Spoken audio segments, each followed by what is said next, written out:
Hey there, welcome back to the Jasmine Star Show. My name is Courtney. I am the community admin for Social Curator and of course a lover of the Jasmine Star Show myself. So I am honored and excited to be able to share with you a recording from an inspirational Facebook Live that Jasmine hosted recently. If you are feeling down, overwhelmed with the state of the world, or just having a hard week, prepare your heart because this episode is guaranteed to give you the one thing you need: hope. Oh, and before we dive in, I wanted to let you know that she recorded this Facebook Live when enrollment for Social Curator was open. We are currently closed for enrollment, but you can join the waitlist at socialcurator.com/waitlist and be the first to know when we reopen again. Okay, ready to turn your feelings of hopeless into hopeful? Let's listen in. Hi friends, how are you? Just this morning I had sent an email, and it's a crazy kind of time in my life and business, and you will see my husband running around in the background and you will hear my daughter in the background. And I just decided to come live because somebody reminded me of an email that I had sent. In the email that I had sent, I talked about some of the stuff that my mom went through when she had brain cancer. Now I'm going to start off by saying that my mom called me this morning. So the fact that my mom is still here with us after an 8.5-year battle with cancer is not lost on me. One of our members from Social Curator, she just recently underwent a double mastectomy with cancer. And so that conversation with this curator, who I was sending a DM to in Instagram, and then also the conversation that I had with my mom this morning, it's kind of like it was a wake-up call. And part of the wake-up call was that my mom was diagnosed with cancer, and the doctors had decided to stop chemotherapy and radiation and all sorts of treatment. And she was 50 years old and I was 25 years old. And at the time, the conversations that we were having around life wasn't focused on all the things that my mom did. You know, she shared her memories and they were happy, but the thing that she kept on focusing the most on was all the things that she didn't do. My mom had a dream of writing a children's book. My mom had a dream of visiting Israel. My mom had a dream of being able to go alone with my dad on vacation. And these were all the things that she didn't do. My mom wanted to build out a curriculum. These were all the things that she didn't do. And I was struck with the reality that on your deathbed, well, I thought people would be looking back at, wow, look at the accomplishments that I had amassed, or look at the things that I'd gotten. And strangely enough, what we see is like all the things that people wish they had more time to do. And it was a wake-up call for me because I was 25 years old and I thought to myself, I'm in law school. It's not something I want to do whatsoever. And I don't want to die a lawyer. Like it was so clear to me that all of a sudden the things that I was thinking about, the things I was so concerned with was what people were going to think and how good my job was going to be and what kind of car I was going to drive. And I'm like, that's not what I want to do. Like I started realizing that on my deathbed, I would be thinking about all the stuff that I had never done and I wanted to. So when my mom underwent multiple brain surgeries, and then when the doctors had said that her time had come and all treatment was going to stop, we thought that we had to make funeral arrangements for my mom. And then this crazy thing happened. The doctors call it an instantaneous resolution. We in my family call it a straight up miracle from heaven. And so while this miracle was taking place of like my mom got off chemo, she had a shunt in her brain for years. They removed the shunt to regulate the cranial fluid in her mind and in her brain. And we thought to ourselves that we were going to lose her. And instead of ascending, my mom began to thrive. And a lot of it was based in like this hope that she said, I have a hope that I'm going to see my grandchildren. I have a hope that I'm going to be able to go to Israel. I have a hope. And all of a sudden, this thing that kept on thrusting her was this hope of the future. And I thought to myself, my mom was 50 years old and I was 25 years old. And I thought to myself, can I live the life that my mom is living now when I am 25? And so this year was such a crazy year for me because this year when I was 25 was such a crazy year because I started living like I was going to die instead of being stagnant, instead of like, this is the safe path. Because when I started waking up in the morning, I started thinking to myself, what if this is like my last year on earth? Am I saying yes to all the things that I think are going to move me forward? Am I saying yes to my dreams? And I have to go back and I think about how thankful I am for my mom's experience, the pain that she went through, and the fact that she had said, I want to live like I am dying so that I appreciate the taste of tacos, that I appreciate the smell of smog in Los Angeles. Like, my mom was appreciating small things like being able to walk on her own, being able to feed herself on her own.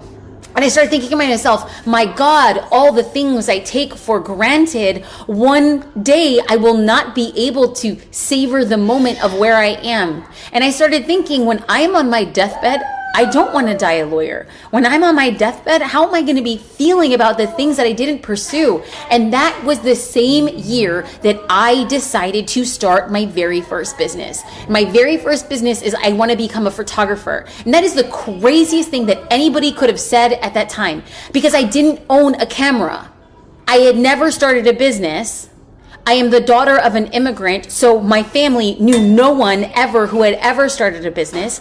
I didn't have money to start a business. I just dropped out of law school. Like, I was on scholarships.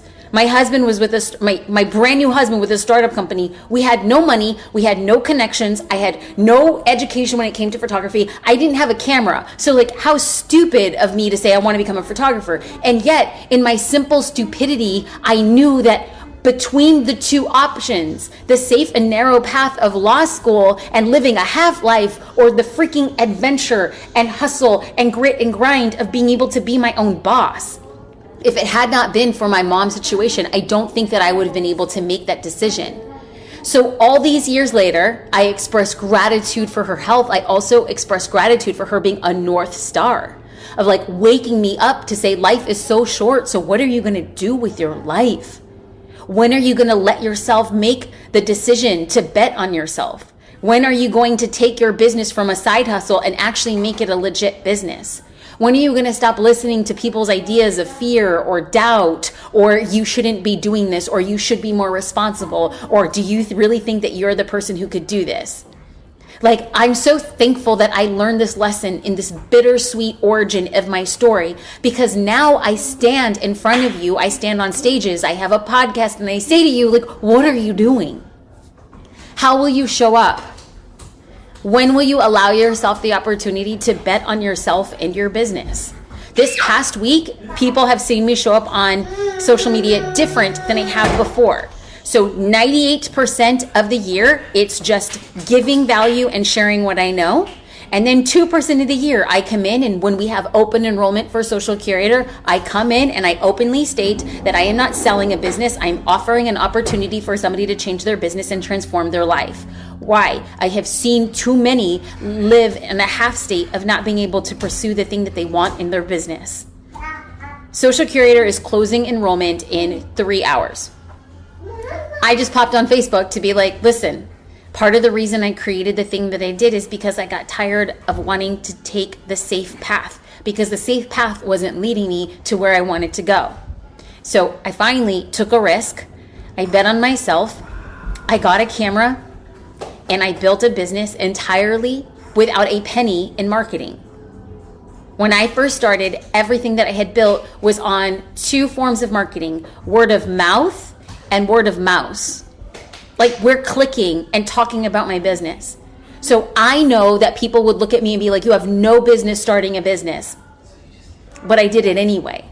And this is why I believe when anybody tells somebody else that person shouldn't start a business, they're not talented enough, they're not smart enough, they're not qualified enough. I look at them and be like, I am so sorry you live with such a finite perspective of the world and people's capabilities.